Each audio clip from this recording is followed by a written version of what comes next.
Alright, so today I want to show you the potential of the Scaleless ball python. And the Scaleless project's been around just for a few years.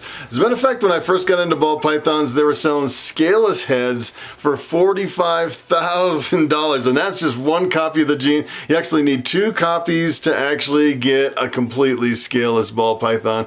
And the prices came down really fast. I actually got into the project. I think I paid about $1,500 for my male Scaleless head. Bred it through my collection, and now essentially I'm sitting on some females, waiting for the females to mature so I can breed the Scaleless head back to a Scaleless head to get the completely Scaleless ball python.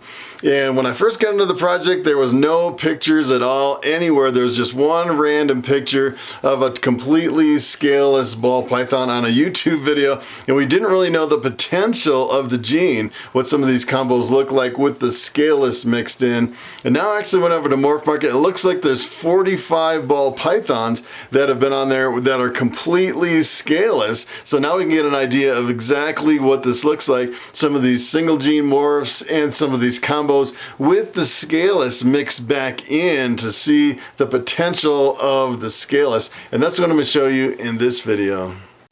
Alright, so I'm going to jump back and forth between the world of ball pythons and Morph Market, and I'm actually going to start with just the normal classic wild type. This one actually has scales on it. This is a completely scaled one, so you can actually see before when you keep the scales on it, and then after you strip off all the scales with the Scaleless morph.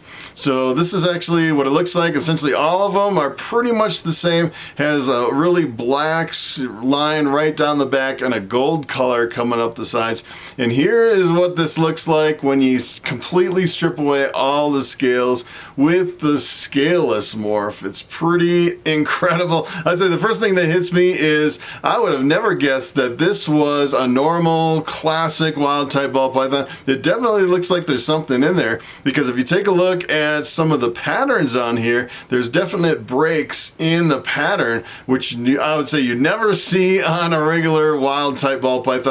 You never actually see the breaks in the pattern. So to me, it almost looks like there's like Enchi or something really crazy going on with the snake, and it's kind of surprising. If someone handed me this snake, I would have never guessed that this is just a normal classic wild type ball python with the Scaleless gene. I would think there's something in there. And the other interesting thing about this is that the color is completely different. So it actually strips away all of the gold color and jumbles up the pattern, which kind of throws you off too, because you remember you're just starting with this as the base morph, and now we're thinking about adding stuff on top of this to see what the effect is. And you kind of have to reset your thinking that, all right, this is the basic building block of a ball python with no scales before I start adding other genes into the mix. So you almost have to like reset your thinking and rediscover the ball python from the Scaleless perspective, which is kind of interesting. So here is the Pinstripe. The Pinstripe is one of my favorite morphs. It's a bright gold snake, especially when they're really young. They are super bright gold, and they have some interesting patterns on them as well. If you look at some of these are really broken up along the top of the snake, and then some of them have more of a pinstripe coming down the top of the snake. I think that's where they get their name. So this is the one with the scales, and if you actually strip away all the scales from the Pinstripe, this is gonna blow you away. Take a look at this. This is not what I would have expected. Essentially what it's doing is it's stripping away all the gold color from the snake, which I would have thought it would have been a little bit different. And when I first got into the project, I thought, all right, we're going to strip away the scales. I thought it was going to be even brighter of a gold color on the Pinstripe. So when I first saw this, it totally blew me away. This was totally unexpected. And on this particular ad over here on Morph Market, there's a couple other pictures. Take a look at this. This is the same snake, just a little bit more, looks like it's a little bit more mature, kind of browned out, which is really an interesting, looks like it has some high contrast. I would almost, just looking at this, it would almost be neat just to pick up that snake and feel how a really big ball python Scaleless feels like. Some people say it actually feels like skin skin instead of a snake, which is kind of interesting. And there's one more picture here, is the bottom of the snake. Take a look at this. There's not even any belly scales coming down the bottom of the snake. It's almost like it lost all the belly scales. It just has this line going right down the center belly of the snake, which is another thing that is really kind of unexpected for this morph. I would have never guessed that the belly would look like this. So this is a fireball python. This is a fire with the scales. Remember, fire is part of the blue-eyed leucistic complex. You breed fire with lesser or Mojave or bamboo, and you actually get an all-white snake as the product of the breeding. And this is what happens if you take a fire and you strip away all the scales with the scaleless morph. Take a look at this. This is completely different than I would have expected to, and it really kind of almost grays it out, makes it almost like a charcoal and kind of a yellowish silvery white coming down. You can also see on this one it has a lot of banding in here.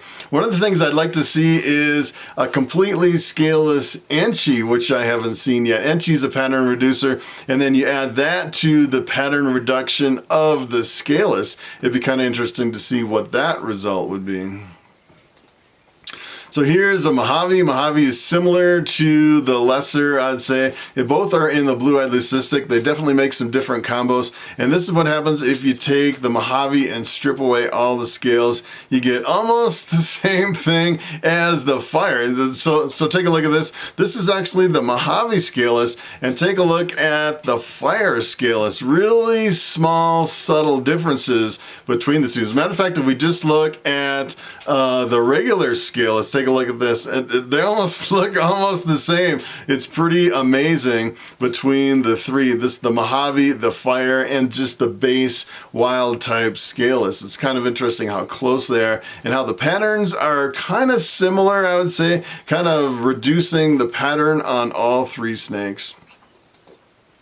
Here is the butter. The butter, I'd say, is essentially just a different line of lesser. As a matter of fact, I have some lessers that look almost exactly like some of the butters over here. And this is what happens when you remove all the scales from a butter. And this one's kind of interesting because it looks like the patterns and the scales are a little bit different than the other ones. Well, there's no scales, but I'd say the color and the pattern is a little bit different than some of the other completely scaleless ball pythons that we've seen. Looks a little bit different. I'd say it kind of still fades it out almost to where it looks almost like there's ghosts in there or something, where it reduces the intensity of the color, kind of fades it out, almost brings in this almost charcoal gray coming through the snake, which seems to be kind of a common theme through a lot of the scaleless.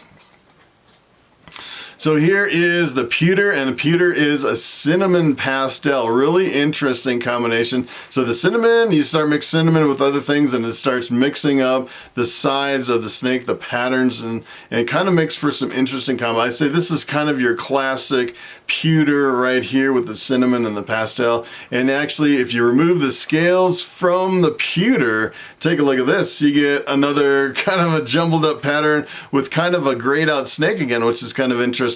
This one has more of a keyhole kind of a pattern through it. You can kind of tell there's, I'd say it's still kind of difficult. You can see a little bit of the keyholing in here. I think that is really what gives it away, where you can see it has the cinnamon and the pastel in this snake.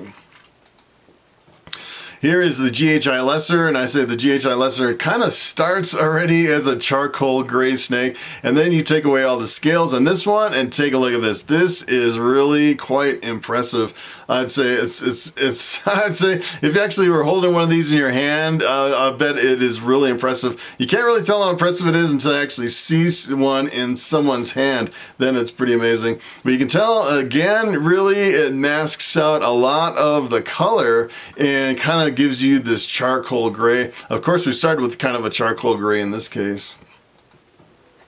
Here is a piebald, and the pied is essentially white splotches throughout the snake. So a lot of times you get high amounts of white, and sometimes you'll get a low white snake. It's kind of interesting, the different pieds. And sometimes if you get a low white, it can really jumble up the pattern on the snake. So this probably just has a little bit of white on the tail. This is a low white pied. It's kind of interesting. And here's what happens if you strip away the scales on a pied. Take a look at this. This is probably the most impressive scaleless combo that I have seen. You can definitely see a lot of colors coming through. It almost still looks like it has a little bit of maybe the recessive ghost in there. It's kind of ghosting out all the colors, although I'm sure there's no ghost in here. If you take a look at the price on this one's actually for sale for $8,000, still commanding a really high price for some of the scaleless. Here's a pastel. As a matter of fact, I was scrolling through some of the pastels over on Morph Market. There's quite a few, and I actually found a completely scaleless pastel that has quite a bit of color. This one is really impressive. This is probably one of the best scaleless that I've ever seen over here on Morph Market. And this one actually sold for $3,000. That is a deal. I remember when these first came out, they were selling for tens of thousands of dollars. They were really out of reach. It just kind of blows me away to even see a price tag like that on a snake like this. It's pretty amazing. So here's the last one I wanted to show you. This is an Orange Dream Firefly. So essentially what you can do is you can take a snake that has pastel in it, add the fire, which really intensifies the yellow, and then if you add Orange Dream on top of it, it really makes it super bright. Pretty much the brightest yellow snake that you can get with all three of those genes. And this is what happens if you actually take the scaleless into the Orange Dream Firefly. This is what happens. It pretty much strips away a lot of the color, which is pretty amazing. I would have never guessed that it would actually do that to the snake, but it's kind of interesting to see the kind of the progression from the normals to the single gene to the multiple genes to actually see the potential of what the scaleless is doing and how it interacts with some of these genes. Alright, so it is time for the question of the day. And Beastly Gaming asks, will I hold snakes? And that is a very good question. As a matter of fact, I just posted my very first snakes over on Morph Market. Been trying to figure out the pricing and the shipping and everything. And after thinking about it for a while, there's quite a few people that have asked me if they can put a deposit on the snake and if I'll hold that snake for a certain period of time. So I've decided to actually take you up on your offer. I will take a deposit. I'll hold that snake for up to 2 months. I really don't want to hold it past 60 days because I don't want to sell a snake and then have it here in my collection and have to feed it for months and months and months. But I'll hold it for up to 60 days if you're interested in one of my snakes. So that is pretty much it. Thanks for watching, and I will see you next time.